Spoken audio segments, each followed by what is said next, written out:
24 नवंबर 2009 को केविंग के इतिहास में सबसे भयानक हादसा होता है।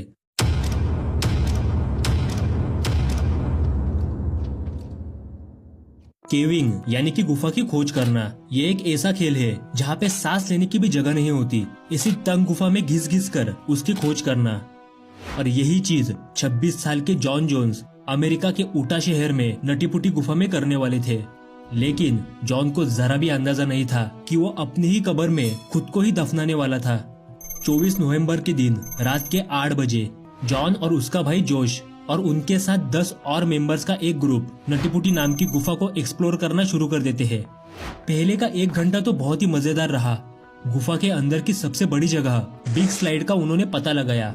ये तो इतना आसान था कि उनके बीच तो बहस होने लगी कि सबसे पहले यहाँ पे कौन पहुंचा। इसी वजह से वो एक दूसरे को चैलेंज करते हैं गुफा की सबसे खतरनाक जगह जाने के लिए, यानी कि बर्थ कनाल।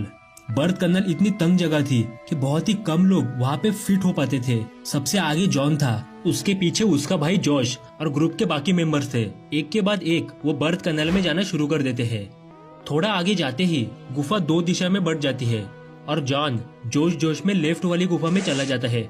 हालांकि जॉन को नहीं पता था कि जिस गुफा में वो जा रहा है वो बर्थ कनाल नहीं बल्कि एक ऐसी जगह थी जहाँ पे इससे पहले कोई गया ही नहीं था। जैसे जैसे वो आगे बढ़ रहा था गुफा का आकार और भी छोटा हो रहा था। उसको अपने हाथ चलाने के लिए, अपने पैर चलाने के लिए जगह ही नहीं मिल रही थी। जॉन को पता लग गया था कि वो बहुत ही बड़ी मुश्किल में फंस गया है। उसको जल्द से जल्द पीछे घूमने के लिए जगह चाहिए थी। आखिर में वो कॉक स्क्रू नाम की जगह पे पहुंच जाता है जहाँ पे सिर्फ छोटे और फ्लेक्सिबल लोग ही पहुंच पाते हैं। हालांकि कुछ साल पहले एक 16 साल का बच्चा इसी जगह पे फंस गया, लेकिन वो सिर्फ 5 फुट 7 इंच का था। इसके बावजूद उसको निकलने में कुल 14 घंटे लग गए। लेकिन जॉन तो 6 फीट का था। जब वो सांस लेने की कोशिश भी करता तब छाती फूलने की जगह ही नहीं थी। कैसे वैसे करके वो आगे आता है और वो देखता है कि सामने एक होल था और जॉन को लगा कि इसी होल की मदद से बाहर निकलने के लिए जगह मिलेगी। इसी वजह से जॉन इस होल के अंदर जाने की पूरी कोशिश करता है। लेकिन अंदर जाने के बाद उसको पता लगा कि वो होल तो एक डेड एंड था। जॉन एक 10 बाय 18 की होल में उल्टा फंस गया। पहले ही होल छोटा होने के बदौलत वो अपने हाथ पैर नहीं चला पा रहा था और ऊपर से ग्रेविटी ने पूरी सिचुएशन बद से बदतर बना दी थी और खुद के दम पे वो यहाँ से बाहर तो नहीं निकल सकता था। इसीलिए वो जोर जोर से अपने भाई जॉश को बुलाता है।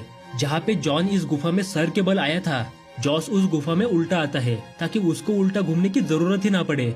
और वो देखता है कि जॉन की तो सिर्फ पैर ही दिखाई दे रहे थे, जैसे कि उस होल ने जॉन को पूरी तरीके से निगल लिया हो।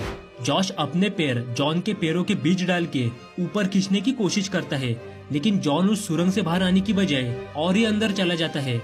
1 घंटा मशक्कत करने के बावजूद जब सफलता नहीं मिलती तब जॉश प्रोफेशनल रेस्क्यूअर की मदद मांगने गुफा से बाहर चला जाता है।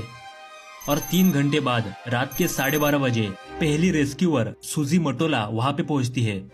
सुजी सिर्फ 5 फुट 3 इंच की थी। इसी वजह से वो बहुत ही आसानी से जॉन के पास पहुँच गई। लेकिन सुजी ने जो सोचा था, जॉन की सिचुएशन उससे भी बुरी थी। सुजी जॉन को दिलासा देने के लिए कहती है, तुम जल्दी ही बाहर निकलोगे, तो चिंता मत करो। इस पे जॉन बोलता है, हाय सुजी, आने के लिए थैंक यू, लेकिन मुझे जल्द से जल्द बाहर निकलना है। सुजी जॉन को निकलने में अपनी पूरी जान झोंक देती है। लेकिन 2 घंटा मेहनत करने के बावजूद जब जॉन नहीं निकलता तब थकावट के कारण सुजी को भी गुफा से बाहर जाना पड़ा। गुफा के बाहर जॉन की पत्नी और बेटी और उसके साथ 30 और रेस्क्यूअर पहुंच चुके थे और जॉन को बाहर निकलने के लिए अलग अलग आइडिया सोच रहे थे। आखिर में जॉन के पैर पे रस्सी बांधकर उसको खींचने की बात पे सब राजी करते हैं। इसी वजह से एक रेस्क्यूअर जॉन के पैरों में रस्सी बांधकर बाकी रेस्क्यूअर बिग स्लाइड से रस्सी खींचने की कोशिश करते हैं। लेकिन यहाँ पे एक बहुत बड़ी प्रॉब्लम थी। रस्सी जमीन को घिसने की बदौलत इतनी असरदार साबित नहीं हो रही थी, तो इसको सुलझाने का एक ही रास्ता था और वो था सुरंग में ड्रिल करके एक पुली सिस्टम बनाना। लेकिन यहाँ पर भी एक दिक्कत थी। ड्रिलिंग करने की मशीन को गुफा के अंदर लाने में ही 1 घंटा लगता। उसके बाद ड्रिलिंग करके पुली सिस्टम बनाने में कई घंटे लग सकते थे और जॉन के पास ज्यादा समय नहीं था, क्योंकि जो रेस्क्यूअर जॉन को बचाने आए थे उनमें से ही एक डॉक्टर था और उस डॉक्टर का कहना था कि जॉन सर के बल होने के कारण उसके शरीर का सारा खून उल्टा घूम के उसके सर और लंग्स में जा रहा था और हमारी बॉडी इस परिस्थिति के लिए नहीं बनी थी और जॉन को जल्द से जल्द नहीं निकाला तो कार्डियक अरेस्ट की वजह से उसकी जान जा सकती थी। इसी वजह से रेस्क्यूअर बिना कोई समय बर्बाद किए जॉन को बाहर निकलने में जुट जाते हैं। कुछ मिनट मशक्कत करने के बाद रेस्क्यूअर जॉन को उतना ऊपर लाते हैं जहाँ से वो जॉन का चेहरा देख सके, और रेस्क्यूअर का कहना था कि जॉन की आंखें और मुंह लाल पड़ चुका था, लेकिन वो अभी भी ठीक था। रेस्क्यूअर जॉन को और भी पीछे खींचते हैं, लेकिन उसके पैर गुफा की छत से टकरा रहे थे। न ही जॉन अपने पैर मोड़ पा रहा था और न ही वहाँ पे घूमने की जगह थी। तभी अचानक रेस्क्यूअर बेहोश हो जाता है। कुछ मिनट बाद जब उसकी आंखें खुलती है तब वो देखता है कि उसके सर से बहुत ज्यादा खून बह रहा था और उसकी पूरी की पूरी पुलिस सिस्टम निकल गई थी, और जॉन पहले जहाँ पे था उसी जगह पे जाके फंस गया। लेकिन इस बार उसकी बॉडी ने काम करना छोड़ दिया। हालांकि उसकी सांसें अभी भी चल रही थी। इसी वजह से एक के बाद दूसरा और दूसरे के बाद तीसरा रेस्क्यूअर आके जॉन को निकालने की कोशिश कर रहे थे।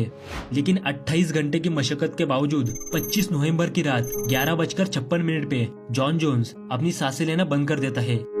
हालांकि उसका परिवार इस चीज को मानने को तैयार ही नहीं था कि कैसे एक छोटी सी गलती की वजह से किसी की जान भी जा सकती है।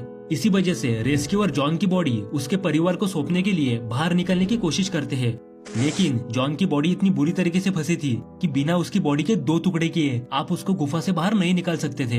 इसी वजह से रेस्क्यूअर टीम तय करती है कि जॉन की डेड बॉडी उस गुफा के बाहर ना निकाली जाए, और इस भयानक दुर्घटना के बाद पूरी की पूरी नटीपटी गुफा को सीमेंट से सील कर दिया गया ताकि ऐसी दुर्घटना वापस न हो। और आज भी जॉन जोन्स की डेड बॉडी उस गुफा में दफन है।